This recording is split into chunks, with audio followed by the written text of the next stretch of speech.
Back in February, I did an interview with Danny Koker from Counting Cars, Counts Customs, his shop that he has. It was a very interesting interview, and I wanted the truth about Danny out of, who he really is, not what YouTube says. So I hope you enjoy this as much as I enjoy doing it. Peace, love, dog out.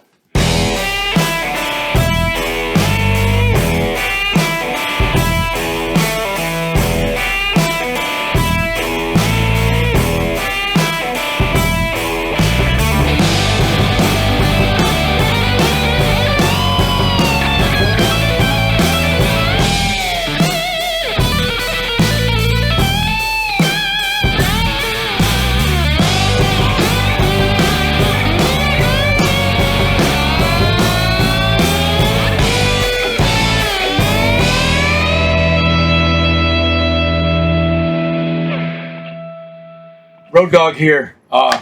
This man right here needs no introduction at all. This is the Count. Count Cool Rider is the one I like. That's three things right there. Elvis, vampires, motorcycles. That's me, man. That was it. Yeah. You remember those days? I've seen it up on YouTube, just little inserts, but I never got to see it. I'd love to be able to see a show. It was so much fun. Was it? Yeah. How long did you do it for? A little over 10 years, man. A little over 10 years. It was right when I moved to Vegas for a second time. I've lived here twice. And first time I moved here was in 78. And I lived here from 78 to 82 and then left. And I came back in 89. And I've been here since 89. But from late 89 to 2000, a little over 10 years, hosted a late night horror show in Vegas. Saturday Fright at the Movies. That's it. Saturday Fright Movies. Of an Elvis loving biker vampire. Yep. The first time I saw that, it was like, oh yeah, there you go. I got a vampire on my back. So, absolutely. Yeah. I love old horror. I don't know if you saw my best. But oh yeah, man. I love it too. I love it too. I didn't have to stretch very hard to be that character because that was all. It was you. That was all me. Yeah. Absolutely. Right. Even right down to the accent, because all my relatives on my father's side of the family, everybody is Yugoslavian, and so growing up, listening to my relatives try to speak English in very, very broken Eastern European accent. That's what. So I just stole that and used Give my me a line, relatives. Kenny. Just a little bit, man. Come on. Oh man, I used to start the show all the time with good evening and welcome to Saturday Fright at the Movies. I'm your host, Count Cool Rider, and tonight we're airing whatever. Yeah, Go on from there. Absolutely. It was all. Oh my gosh, I haven't done Count Cool in 100 years. Yeah. Anyways. I kept saying, I'm going to ask him, man. I'm going to ask him. I got to ask him. It was some of the most fun thing I got to do in my life was be Count Cool for all that time. It was so much fun. The first time I saw it, somebody had told me about, or my friend Pete, he was my camera guy. Yeah. He wants a picture autograph too. Oh, cool. For a lead. Yeah. He was my cameraman for years, and he got sick. He's got COPD. He's losing vision one eye. So he can't do it for me anymore. You know. Yeah. But there you go, Pete. I plugged you, man. Hope you feel better, Pete. Yeah. Let's go back. Okay. Let's go back. You were born in Cleveland. January technically 5th. Akron. Well, see, now the internet's got me all wrong. You wrong. Got me all wrong. September 23rd, 1964, Akron, Ohio. That is the facts. I don't know how I'm January 5th on the internet. I don't know. But I always say it. Don't believe anything you find on the internet. Nothing. Don't. Back it up. Go. If you read something on the internet, if the internet tells you today is Monday, go check a calendar somewhere before you believe that. I don't believe anything that I get on the internet because everybody can. I read so many fascinating things about myself on the internet. I'm like, you got to, what? So yeah, I'm September 23rd, 1964, Akron, Ohio, and grew up in the Akron, Cleveland, and Detroit. Back and forth were my two cities growing up. I know your dad was born in Detroit. Michigan. Yep. In Detroit? Yeah. Okay. Yeah. I told you already that I'm from Detroit. I was born in Sinai Hospital. Yeah. Yeah. So where part of town do you live in?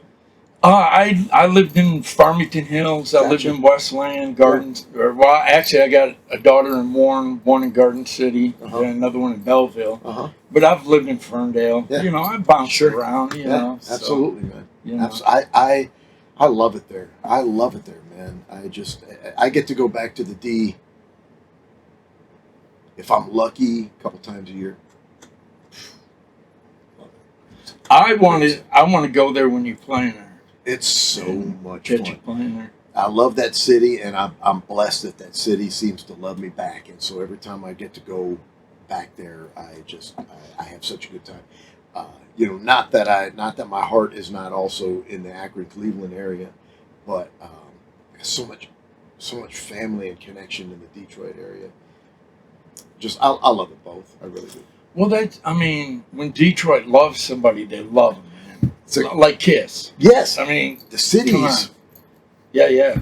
313, man. Oh, big time. Yeah. Oh my Lord, I got a big 313 T-shirt around. Yeah, I know. It just this pun intended. There's so much soul in that city, and it just the people when the people of the D know that you fly that flag, boy, do they love you right back. Yeah. So I love that city.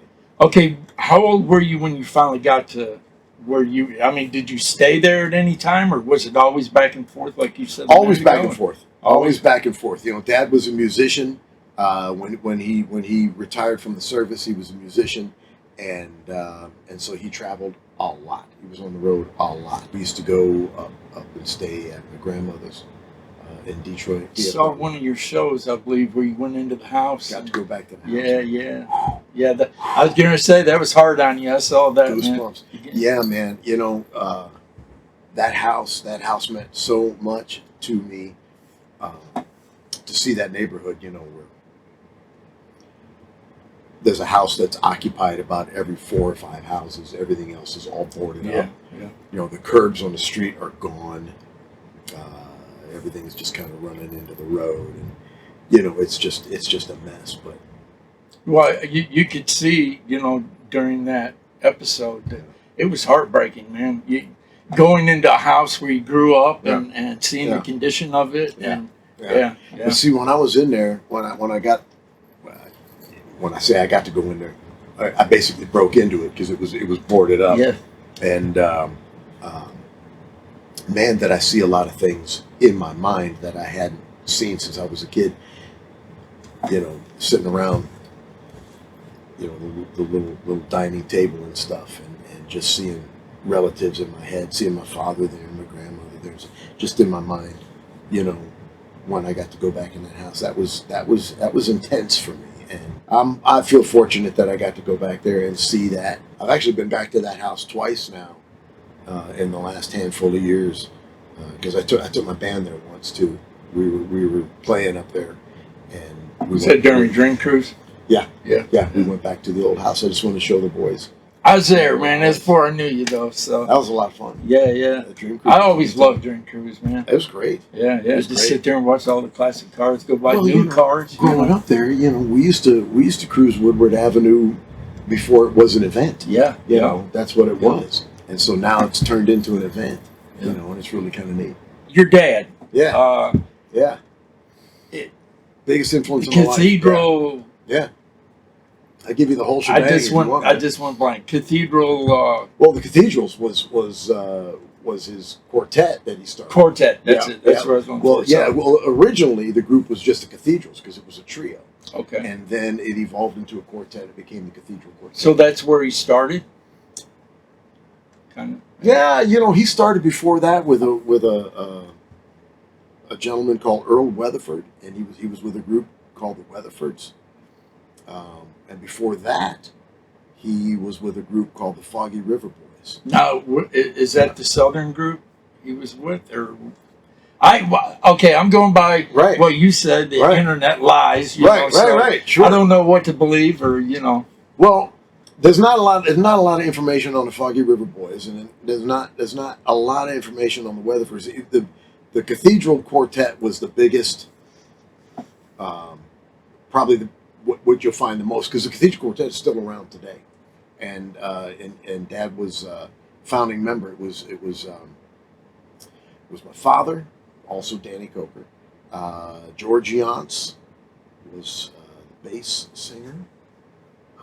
Because Dad played the piano and baritone. George Yance on bass. Bobby Clark was tenor, and Glenn Payne was alto. So there's the four cats right there. And man, the Cathedral Quartet is still out there doing it to this day. I mean, the way you were brought up, the things that you did, where you sang as a kid. And everything. I mean, you've had a great life, man. I've been blessed. Yes, you have. I did. I've done. It's like that. It's like that saying about the Army. They do more before 7 in the morning. Most people do all day. I did more before I was 15 than most people do in their whole life. You know, and it was just a blessing. The Cathedral Quartet spawned out of my father's relationship with the Reverend Rex Humbard out of Ohio. And out of Akron, Ohio. Uncle Rex, I call him Uncle Rex. There's no blood, but he's truly an uncle to me. My whole life growing up. So I've had a couple of those. Absolutely, Yeah, I'll always call him Uncle Rex. And he's passed away now, but he had the Cathedral of Tomorrow was the huge church in Akron, Ohio. He contacted my father. Dad was playing somewhere, and Uncle Rex and everybody kind of knew him, and offered him to be the music director at the Cathedral of Tomorrow. And so that's when Dad moved to Akron and became Uncle Rex's music director. For over 20 years, he did that right there in Ohio. So I grew up involved in the music, and then became a part of the Humbard family singers, and we sang gospel. When I tell you all over the world, I'm not kidding you. All over the world, we traveled all over the world. Johnny Cash, I've been everywhere, man. I've been everywhere. You know what I'm saying? Like the Johnny Cash song. Like the song, yeah, man. I've been everywhere, man. Yeah. And it was all because of that amazing opportunity to be able to do that with Uncle Rex and my father and the whole family. That is by far the greatest thing in my entire life, was that right there. So and people look at you now and they're like, "Well, geez, dude, you're doing a television show that's known around the world. You got." Greatest time of my life was traveling with Uncle Rex around the world singing gospel music. That's the greatest thing in my life. So we're denomination. What would you say that you are religion-wise? Christian. I'm a Christian man, and the denominations get a little blurry with me. Yeah. And singing all over places.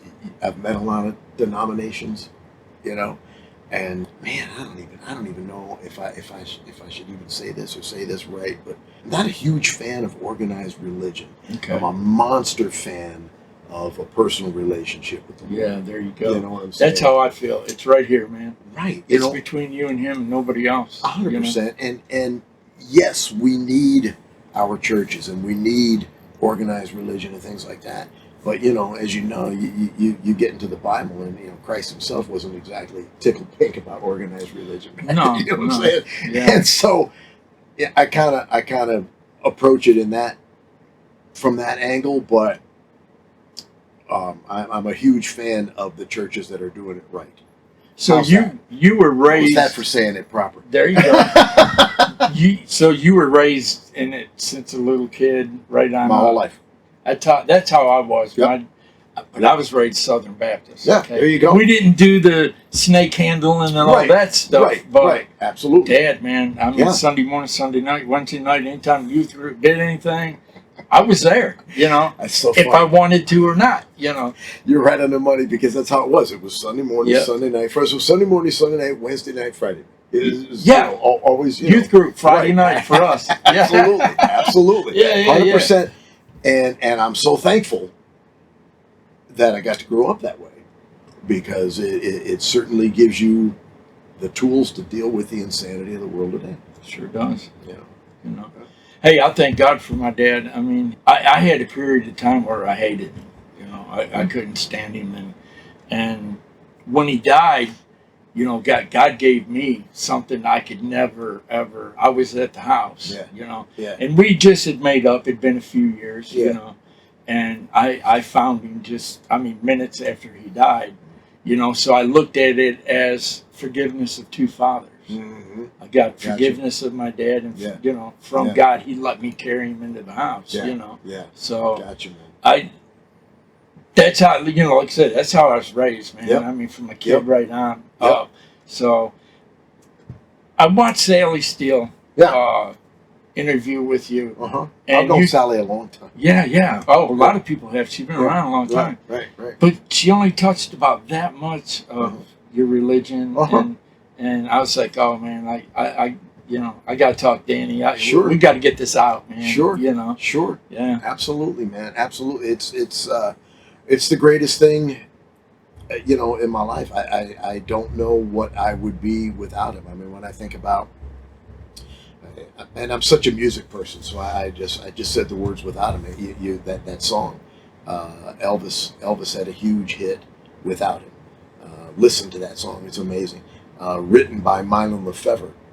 God bless Mylon Lefevre, who was actually part of the Atlanta rhythm section for a while, and insanely amazing rock and roller. We just lost Mylon here in this last year, but he wrote without him, and Elvis had the giant hit with it, and that song. Wow! So there's some songs that touch you. Yeah. Mine was "You Gave Me Love" by B.J. Thomas. Are you familiar with that? Absolutely. I mean, first time I heard it, I cried, man. Yeah. And I cried. Okay. Yeah. B.J. Thomas is another great one right there. Yeah. Dad worked with B.J. Thomas. Oh, really? Absolutely. I got to hear Johnny Cash story. Johnny Cash, coolest guy. Yes. I was a very young man, so he was friends with my father. My father played with Johnny. Johnny used to come to Uncle Rex's church in Akron, Ohio, and used to do concerts there. And he used to come lots of times on New Year's Eve, and used to spend New Year's Eve at the Cathedral of Tomorrow.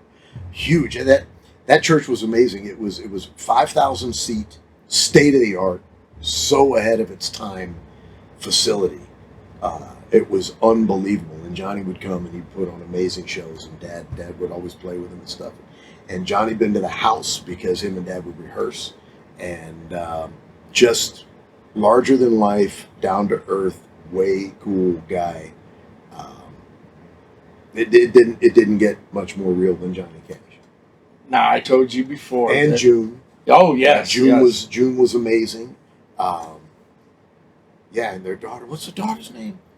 Rose. Thank you. Yeah, Roseanne. Roseanne. Yeah. Absolutely, she's awesome. Then you got Cindy. Yep. Which was married to Marty Stewart. Right. That's right. Good. I had dealings with them. Remember I told you me and my dad had made up? Mm-hmm. I contacted them and I said, hey, my dad loves Johnny. Yeah. Movies, music, everything. Yeah. I said, and I want to do something nice for him. Yeah. Is there any way I can work something out to meet him? So I got tickets and they come in to find us, and they couldn't find us in the auditorium when he took his break in between the show. Yeah. So at the end of the show, I went out, and Cindy's like, go over by the elevator. Lou Robin is going to come get you. Yeah. It's like, okay. Yeah. We waited and nothing. So I went back into the auditorium and asked one of the roadies. He was like, are you the one Lou was going after? I was like, yeah. Well, I went running back there, man, and the elevator doors were open. My dad's standing there, and Lou he was cussing my dad up one side, down the other. I'm like, oh, Lou, please, no, this is for him. This is my fault. I'm sorry, Yeah. Well, he opened up the elevator doors the other side, and we went in, June was right there. Yeah. Dad had a Ring of Fire album. Yeah. He knew she wrote it, Yeah. Absolutely. And he gave it to her. He said, "Would you sign this?" She looked at it. She said, "Boy, I wish he still looked like that." Yeah, man. Well, she said, "The man you're looking for is right over there."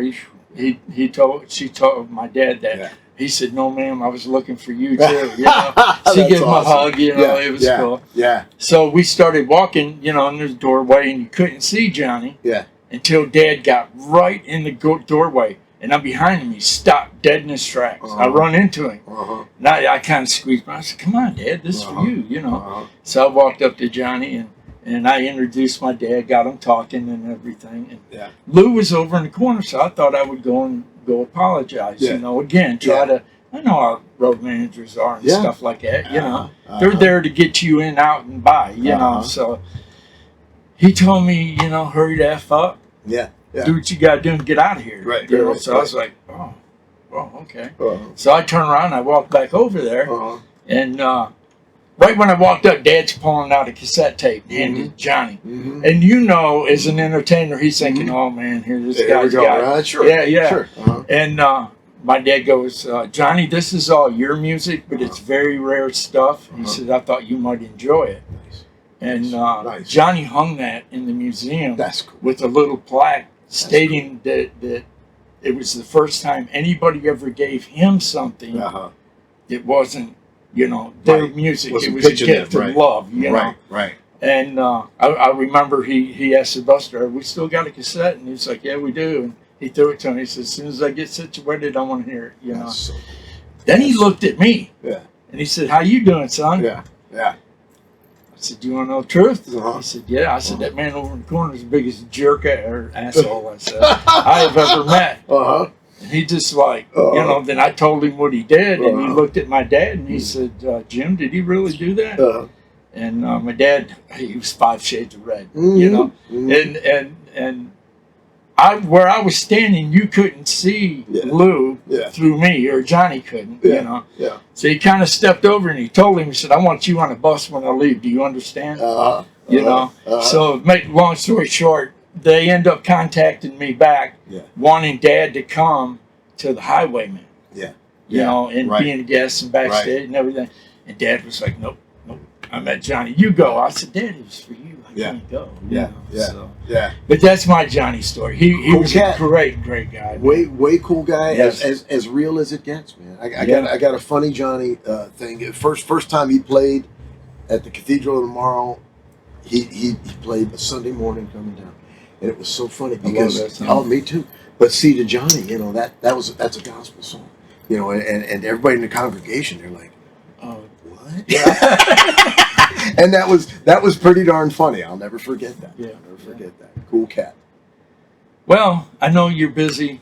Well, all good, man. It's all good, and I'm just I'm a thankful guy, man. I want to clarify something that I did say earlier about being a fan or not a fan of organized religion, and that's because growing up and singing gospel music and traveling around the world and going to a lot of different places, I got to see a lot of things, and I got to see a lot of things from behind the scenes, and some of the things that I saw from behind the scenes were amazing and beautiful and real as can be. And some of the things I saw behind the scenes were not good at all. And therefore, I encourage people to be careful who you get involved with. Talk to God about it, and He'll guide you. He'll let you know what's real and what's not. And there are amazing organizations that need to be supported, and then there are others that are not. So it's between you and the Lord. That's how I feel. Yeah. Yep. That's how I've always felt. You know, don't preach at me. Right. I mean, I talk, and I do. I talk to God on a daily basis. I thank Him. You know, absolutely. For instance, just a little background on me right now. I did the road dog thing years ago. In Detroit. You know, I mean, I had to walk everywhere. I could get in, go in, do whatever. You know, I started at Cobo Hall at 15 years old. I was at Kiss Alive. I was at Bob Seger's Live Bullet. You know, man. I was at all that stuff, man. And Bob Seger. Good Lord. Yeah. Okay. Yeah. I'm okay now. I'm okay now. But, you know, I I got to see all the concerts. Right. I got to meet. I mean, because I got to where I was a runner, Right. and I had to take stuff backstage. Yeah. Yeah. You know, the deal was if they talked to you, you could talk to them. Otherwise, you had to leave them alone. Right. You know, so Right. I got corrupted. My dad would say at an early age because of that job. Sure. You know? Sure. But yeah. I told God that if you give this back to me, you will be a part of it. Yeah. Because before it was sex, drugs, rock and roll. I didn't care. Man. Right. Right. I had my own little groupies that were waiting on me because they knew I could take them anywhere. That, you know. Absolutely. And this time, you know, I told them, you know, and that was the purpose. That's what I asked you, Christian testimony. Oh, absolutely, man. And you know, I mean, as we go through life, you know, we always have our ups and downs. We always have our trials, our mistakes, or whatever's, you know. But again, in the Bible, it talks about how He never leaves us, never forgets. It's up to us. It's up to us as to how we want to stick with Him, you know, because He's always there for us, and that's what you got to just live by that. You got to live by that, and it works. It works. You know, I tell people all the time, you see anything bad in me, can't help it. I'm a person. I'm a human being, and that's just human beings we're flawed. Nobody's perfect, right? But if you see anything good in me, that's the Lord. I give Him credit for everything good in my life. You know, that's why I wanted to do this interview with you. Yeah. Is because of. You go on YouTube, man, and there's a bunch of trash up there about you. Oh, big time. And you know, I've been arrested for everything, according to the internet. It's fascinating what the internet does and what people do. But you know, these people are they're looking for views and they're looking to make, you know, money on YouTube views and this and that. But I mean, it's fascinating how many times I've been arrested and for some of the most amazing things. And I'm like, really? Wow, I did not know that. We even had people not too long ago that were in the showroom over here, you know, walking around and they were asking the folks that work in the store, you know, is Danny okay? I heard he's back in jail again. They ain't never been to jail. Yeah. So you know, it's just crazy. So that's why I encourage people, check your facts. Check your facts. Yeah. If you get it off the internet, look it up. I want to compliment you on your women over there. Absolutely. The gals working in the store, they're great. Yeah, one walked us through. Yeah. Larry's over there, thumbs up. Man. Thank you for bringing me to Larry. You know, I'm blessed with a great team. I really am. I'm blessed with a great team. Everything that, you know, I've been blessed with here in the Counts world, so to speak. My guys in the shop, it's such an amazing team effort. We all work together as a team. The hospitality folks, like you're talking about, that take care of people that come in for the tours or whatever. I want to create a positive atmosphere for people to come to work every day. I tell people all the time that work with me, because see, I don't say work for me, I say work with me, and I TCB, like taking care of business. Yep. Whatever you do, in a flash. Right, exactly. TCB first. And as long as you do that, enjoy yourself along the way, and that will spill out amongst everybody that comes through. But you got to TCB first, you know, because there's a flip side of me as well. Because if you don't TCB, you're gonna get the other side of me. Yeah, and there's another side of me. And, I think we're all like that. Absolutely. You know? I treat people the way I'm treated. You know, like you. Right. Since the first time I met you, and then the second time when I come back, you treated me like a brother. Man. Absolutely. It was like, well, we are. Yeah. Technically, we are. Yeah, absolutely. You know, I mean, this life is but a moment. We got a whole eternity upstairs. Yep. So yeah, man, I'm great with that. I'm ready, but I like my time here too right now. Well, so, you know, there's a purpose. Yep. There's a reason. There's been several times in my life where there's been a lot of great highs and some very low lows, and it makes you wonder, what in the world am I doing here? And then God reminds you, I got a reason for you, and it's like, okay, all right, I'm gonna just stick with you. I do have a question about Kustoms. Yeah. When did you actually start this? How did you get it started? Sure. Was your dad part of it? Yeah, you know, okay, so most of my relatives in Detroit worked for Ford Motor Company at one time or another. My Uncle Peter, Dad's oldest brother, he was an executive at Ford Motor Company, and he always had toys at his house. Uncle Peter did really well, so he always had toys, motorcycles and cars, all that kind of stuff. So it was always fun going to Uncle Peter's house because, we were just playing around. And Dad worked at Ford Motor Company for a little bit. And then, so I grew up around cars and motorcycles. My father's other brother, Uncle Milford, he was a biker. Now, he was one, if there's an internet, he was one that all the arrest records would be correct. Yeah. Uncle Milford was a wild man, but he was the biker in the family.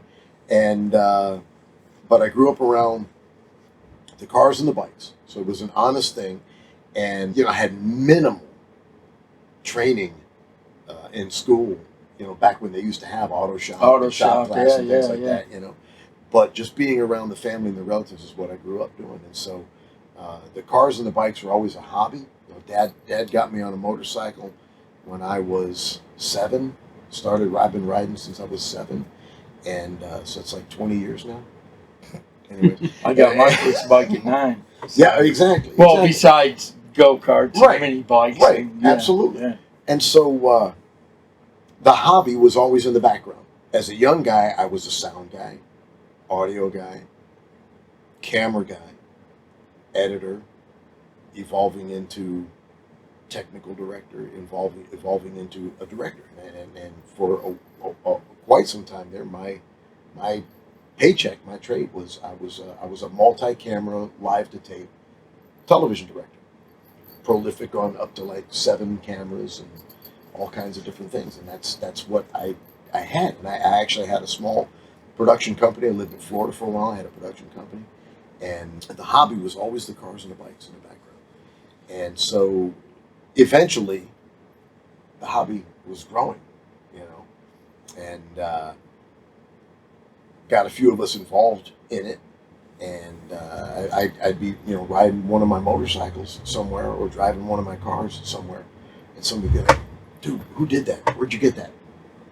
Oh, well, we did it. Well, who are we? Okay, who are we? Eventually turned into maybe we should be somebody. Yeah. And so Kustoms started in Vegas. Everybody knew the vampire because he was on TV for all these years. And the hobby in the background of the cars and the bikes. So it was like, well, let's start our own shop. Just a few of us. And we'll call it Kustoms because everybody in Vegas knows the Count. Great. Well, who knew that it was going to go around the world? Yeah. And so now I have to explain to people in, India why it's called Kustoms because I'm a vampire from whatever. And it's just funny that way. Yeah. But it was a hobby that evolved into, and so Kustoms has been a honest to goodness legal live or licensed business for. I mean, the hobby's been my whole life, but as an actual business, it's got to be 25 years now. 25 years old. Yeah, and it's been fantastic. I know one day I'd love to have you do my bike. I'm into the vampire thing, like your bike. Oh man, and she said that's your face on. Yeah, my show. That's my first Harley, and I used that bike on the TV show. Used that bike on the show, and Nick Lee. I'll give him so much credit. Nick Lee is an artist that still occasionally I work with. Every once in a while, we'll do something with Nick because he's really a monster portrait guy. He's great. Nick took my picture, my profile, and he peeled the skin off, and that's why that skull head on the side of it is me. Yeah, that's cool. Yeah, she told us that. I can't remember what her name was, but she told me that. I was like, oh wow. Yeah. Really, so. That's a great bike. That's cool. A great bike. Like I said a little while ago, I know you're busy and all good, man. I guess I'm going to get back to business. Man. Got stuff going, and I figured. Thanks for the conversation. Oh man, thank you. My pleasure. I appreciate it, bro. Absolutely, my pleasure. You're always home here in my nut farm. All right. I got a friend that wanted to meet you, man. Yeah. She even called me while I was here. Yeah. So I'd like to bring her one time. Bring her down sometime. Do you know the Bling Divas?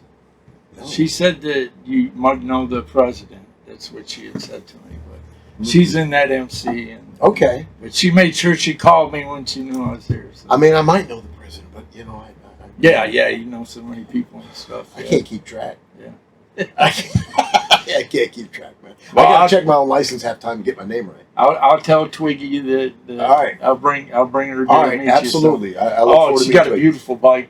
You got to see it, All man. right. I mean, it's pink and white, isn't it? She's a rad chick too. Yeah, She's a really cool chick. Is she really got bling all over this bike? Oh yeah, Oh, it's dude, blue, man. yeah. And you say her, I'll show you. her name's Twiggy and the bike is pink? Well, it's white and pink with skulls. Yeah, with skulls. You know, I and then she actually, got- I may know her. I may or know of her. yeah. Because when you I'll describe show that you the bike, bike when we get done. I got Okay. a picture of it and picture of her. And stuff. All right. They roll around with full throttle off from out here. Okay. Yeah. Okay. Yeah. All right. That's cool. Yeah, she's really cool. We kind of hang out, Good people, man. go riding. There's a lot of great people in our bike community, man. There's a lot of wonderful people, you know. And again, just like anything else, you get sorted out. Yeah. There you go, Twiggy. I told him so. Absolutely, absolutely, man. All right, man.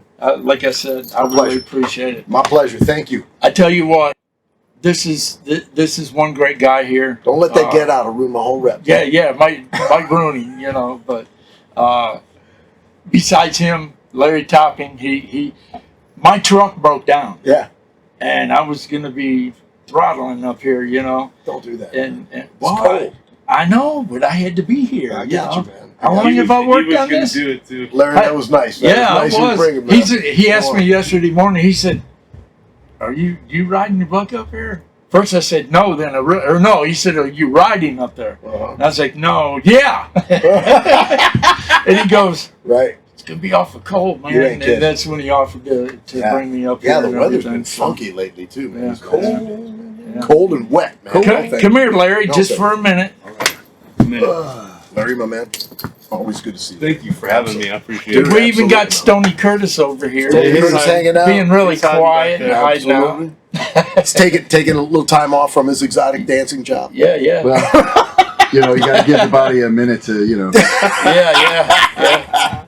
Absolutely. regenerate, It's- rejuvenate, That's it. All of those. Regenerate Yeah. or rejuvenate. It's up to you. regenerate, rejuvenate. It's all up to you. Man. Yeah. It is definitely a nut farm around here, and that's what keeps it fun, man. Well, it's That's cool, what keeps man. it fun. I'll get a hold of Kevin one time, and Yeah. whenever we can work that out to bring her up, I'd appreciate Say it. when.